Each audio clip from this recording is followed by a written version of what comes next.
everyone, it's Shotzi for the Rough Cuts. I hope you've been having a great week. I've been staying warm, or if you're down here, I've been staying cool. It's 94 degrees. Pretty hot. Anyway, today I'm going to be talking about another film from South by Southwest, and that is Cheap Thrills. This movie is starring Ethan Embry, David Koechner, Pat Healy, and Sara Paxton.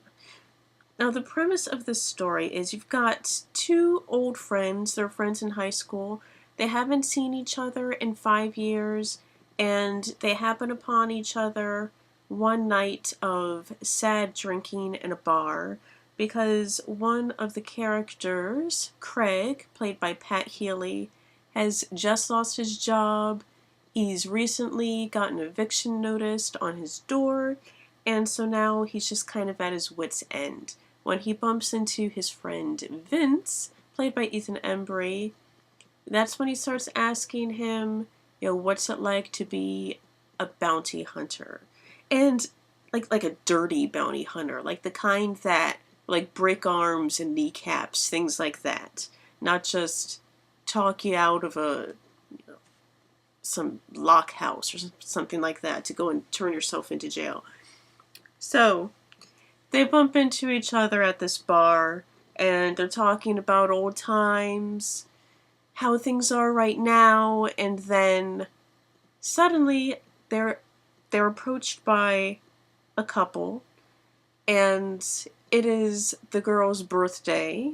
Sara Paxton's character, Violet, it is her birthday, and she and her husband, played by David Koechner, they offer Vince and Craig lots of money just to do different stupid stuff.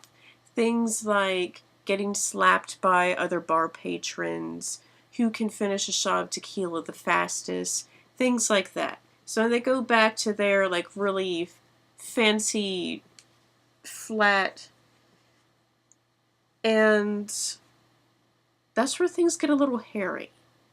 The bets become more and more outrageous, and then they really start to test the whole human condition and loyalty and see just how far people will go for money, especially if they're in desperate need for money.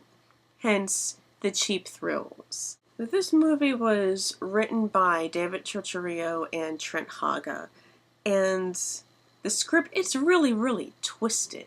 I mean, some of the things that they do in here, it's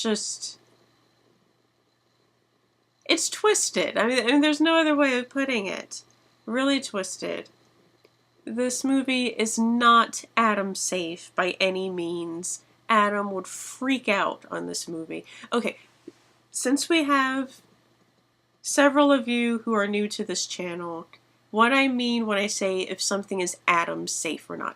Adam is one of the reviewers of this channel.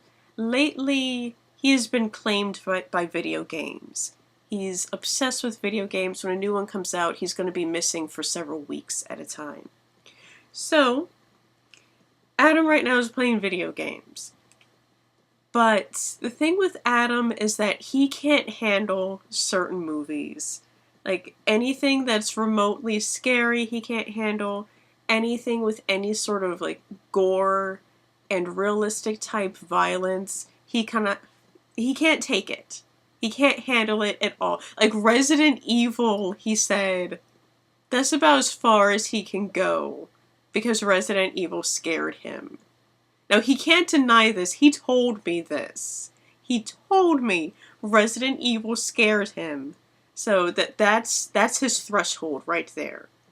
That kind of caliber. So this sort of movie, it is not Adam safe by any means because there is some real gore in this. There is some gore and very, very squeamish parts. Some sadly squeamish parts. But the part about this movie that's so disturbing is that you can easily imagine that there are people right now doing this sort of thing. There is no doubt in my mind that this sort of thing is happening any given day in the US or abroad. This could happen anywhere. especially when people are in desperate need for money.